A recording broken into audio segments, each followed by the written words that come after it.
Hello guys, welcome to Sanju's Bigg Boss channel. మరి నేనైతే latest అప్డేట్తో మీ ముందుకైతే వచ్చేసాను. మరి ఈ వీక్ అంతా జరిగిన అప్డేట్స్ అయితే నేనైతే చెప్తాను గైస్. వీక్లీ వన్స్ నేను వీడియో అయితే చేయగలను అండ్ ఎలిమినేషన్ వీడియో ఒకటే చేస్తాను. So please subscribe my channel and like my channel. నేను సుత్తి లేకుండా చెప్తాను, నాకేమనిపించిందో అదే చెప్తాను. మోస్ట్ ఆఫ్ ద ఆడియన్స్ ఏమనుకుంటున్నారో అది నేనైతే చెప్పలేను, బట్ నా ఒపీనియన్ చెప్తాను. అండ్ ఇంకా కొందరు ఏమనుకుంటున్నారో అలా వాళ్ళ పర్స్పెక్టివ్ వ్యూలో నేనైతే చెప్తాను.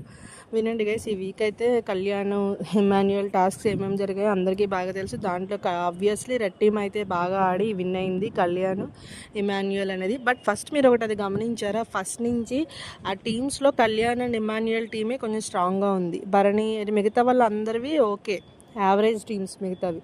బట్ కళ్యాణ్కి సమవుజ్జీలు ఎవరు అంటే ఇమాన్యుయల్, భరణి గారు, డిమాన్ పవన్, వీళ్ళే. అవునా కదా? సో అక్కడ ఇమాన్యుయల్ ఏంటి కళ్యాణ్ టీంలోనే ఉండిపోయాడు. భరణి గారు ఏంటి వాళ్ళిద్దరు నామినేషన్లో ఉన్నారు, వాళ్ళకి ఒక ఛాన్స్ ఇద్దామని ఆయన ఆడలేదు. డిమాన్ పవన్ ఏంటి కెప్టెన్ అయి కూర్చున్నాడు. అక్కడ కళ్యాణ్కి సమవుజ్జీలు ఎవరు? అది కళ్యాణ్కి ఒక చిన్న తొక్కుడు బిళ్ళ ఆడినట్టు ఆట. అది అంత సింపుల్గా ఆడేసి వచ్చేసాడు. ఓకే, కళ్యాణ్ ఎఫర్ట్స్ పెట్టలేదు అంటే పెట్టాడు, కానీ అది తనకి చాలా ఈజీ గేమ్. అంత మాత్రానికి కళ్యాణ్ సూపర్ ఆడాడు, ఎక్సలెంట్ ఆడాడు, తోపు తురుము అంత హై లెవెల్ పర్ఫార్మెన్స్ కాదు. మనం బిగ్ బాస్ ఇప్పటి వరకు 9 సీజన్స్ చూసాం. దీంట్లో భయంకరమైన ఫిజికల్ టాస్క్స్ ఇంకా చాలా ఉంటాయి. ఇది జస్ట్ బాల్ గేమ్ అంతే. మీరు అనవసరంగా అతను ఫస్ట్ ఆడాడు అంతే, ఇప్పుడు ఆడాడు. ఇప్పటి వరకు ఏ ఆట ఆడలేదు, ఛాన్స్ రాలేదు అని చెప్పేసి ఒక్క ఆట కూడా తను ఆడలేదు. ఇప్పుడు ఆడాడు అంతే, జస్ట్ ఆడాడు అంతే, అంతకు మించి ఏం లేదు. నేను ఇదేదో ఆయన్ని నెగిటివ్ చేద్దామని అయితే నాకైతే లేదు, బట్ నాకు అనిపించిన ఒపీనియన్, చాలామంది ఒపీనియన్ అయితే నేను చెప్తున్నాను. అండ్ సోషల్ మీడియాలో ఏంటంటే ఇంకా కళ్యాణ్ ఫ్యాన్స్ కానీ అందరూ తను చాలా కష్టపడ్డాడు, తను కెప్టెన్సీకి డిజర్వ్ తీశారు అని చెప్పేసి అని అంటున్నారు. బట్ మీరు ఒక పాయింట్ ఆలోచించడం మర్చిపోతున్నారు. ఇక్కడ రీతు కూడా డిమాండ్ పవన్ని సపోర్ట్ చేసింది కెప్టెన్సీ టాస్క్లో, అవునా కదా? అప్పుడు ఈ వీకెండ్లో నాగార్జున గారి చేత తిట్లు కూడా తినింది, ఓకేనా? అది వాళ్ళిద్దరు బాగుండు, ఓకే. బట్ అక్కడ డిమాండ్ ఏం చేశాడు, కెప్టెన్సీ సేవ్ చేయాల్సి వచ్చినప్పుడు ఎవరికి అది ఇచ్చాడు, శ్రీజన్ సేవ్ చేశాడు, రీతుని కాకుండా, అవునా? కానీ అక్కడ డిమాండ్ దెబ్బేశాడు. అది డిమాండ్ గేమ్, అది అంత మాత్రం. అప్పుడు ఎవరైనా రీతు మీద జాలిపడ్డారో? అందరూ బాగా అయిందిలే అని అన్నారు, అవునా కదా? అది డిమాండ్ గేమ్. అప్పుడు శ్రీజాని సేవ్ చేశాడు, శ్రీజ హ్యాపీ ఫీల్ అయింది. అప్పుడు రీతు బాధపడింది, కళ్యాణ్ ఓదార్చాడు, అయిపోయింది. ఇప్పుడు ఈ గేమ్కే వద్దాము. కళ్యాణ్ వాళ్ళు ఆడినప్పుడు ఫస్టే శ్రీజ వాళ్ళని గేమ్లోంచి తీసాడు. అసలు ఏ గేమ్ ఆడకుండా స్ట్రాంగ్ కంటెంటర్ అని చెప్పేసి తీసాడు. అసలు ఆట ఆడితే స్ట్రాంగ్ కంటెంటర్తోనే ఆడాలి, కానీ వాళ్ళు ఎందుకు తీస్తారు? అది వాళ్ళ గేమ్, అది కళ్యాణ్ గేమ్. అది స్ట్రాంగ్ కంటెండర్ ఉంటే తన గేమ్కి దెబ్బ అవుతుంది, ఎక్కడైనా ఓడిపోతామేమో అని తీస్తాడు. అది అసలు గేమ్లో ఇంకెక్కడ రేస్లో ఆడకుండా చేశాడు. అది కళ్యాణ్ గేమ్. అది అప్పుడు వాళ్ళందరూ ఏమన్నా, శ్రీజ ఏమన్నా, నువ్వు నాకు ఫ్రెండ్వే కదా, నన్ను ఎందుకు తీస్తావు, అలా ఫస్టే ఎందుకు చేస్తావు, లాస్ట్లో తీయొచ్చు కదా అని అలా ఏమన్నా చెప్పారా? లేదు కదా. అప్పుడు ఎవ్వరూ ఆడియన్స్ ఏమీ మాట్లాడలేదు, నార్మల్గా వదిలేశారు. ఓకే, అది గేము అని. ఇప్పుడు కూడా శ్రీజ ఏంటి, ఇప్పుడు కూడా రీతు ఏంటి, తను కెప్టెన్ అవ్వాలనుకుంటుంది, తప్పేముంది? రీతు కూడా అమ్మాయిలందరిలోనూ ద బెస్ట్ పర్ఫార్మెన్స్ ఇస్తుంది 2 వారాల నుంచి.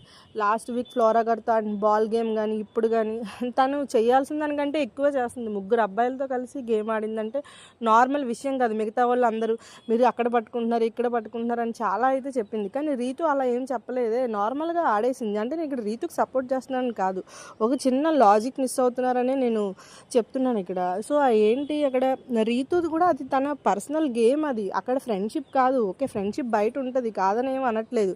అక్కడ సపోర్ట్ చేసుకొని డిజర్వా అన్నప్పుడు అక్కడ డిజర్వా కాదు. ఆల్రెడీ పవన్ ఒకసారి రీతు విషయంలో దెబ్బేశాడు, తనని సేవ్ చేయకుండా నామినేషన్స్లో నుంచి. సో ఇప్పుడు రీతు అడిగింది పవన్ని, సో ఒక పవన్ ఏంటి చేస్తాడు, కళ్యాణ్ని తీసేస్తున్నానని చెప్పేసి స్ట్రాంగ్ కాబట్టి ఆబ్వియస్లీ తీస్తాడు. అండ్ వాళ్ళకేమో రీజన్స్ ఉన్నాయి, హౌస్ని మేనేజ్ చేయలేడని, అదని ఇదని. అండ్ దివ్య వాళ్ళు కూడా ముందే అనుకున్నారు కళ్యాణ్ని తీసేద్దాము, ఎందుకంటే హౌస్ని ఆయన మేనేజ్ చేయలేరు అని చెప్పేసి.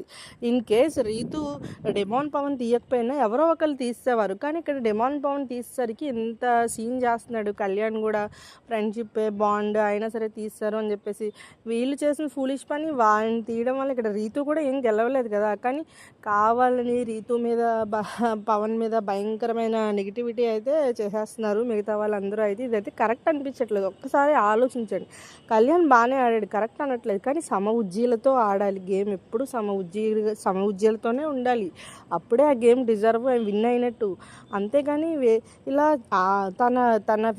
తన ఫిజికల్ స్ట్రెంగ్త్కి వీళ్ళతో గేమ్ ఆడడం అది ఏం పెద్ద విన్ అసలు ఏం కాదు. అందులో ఒక్కళ్ళు కూడా ఆడేవాళ్ళు లేరు. బర్నీ గారు కానీ డెమాన్ కానీ వీళ్ళెవ్వరూ లేరు. అక్కడ ఉన్నదల్లా ఒక ఇమ్మాన్యుయల్ కూడా తన టీంలోనే ఉన్నాడు. రాము ట్రై చేశాడు, రీతు ట్రై చేసింది. వాళ్ళు ఎంత ట్రై చేశారు? ఓకే, తనకి కెప్టెన్ అవ్వాలని ఉండదా? రీతు వచ్చిన వారం నుంచి నామినేషన్స్లో ఉంటుంది. ఒక్క వారమైనా సేవ్ అవుదామని తనకు ఉండదా? అనిపించింది. తనకి తను చూసుకుంది, అడిగింది, హెల్ప్ చేశాడు. దాంట్లో ఏముందిరా బాబు, ఇంత ఒక్కొక్కళ్ళు కళ్యాణ్ని మోసం చేసింది, అది చేసింది అని చెప్పేసి ఎంత దారుణంగా ట్రోల్ చేయడం అయితే కరెక్ట్ కాదు గైస్. మరి మీకేమనిపించిందో మీ ఉద్దేశం అయితే దయచేసి కామెంట్ చేయండి, లైక్ చేసి షేర్ చేయండి. నా వీడియో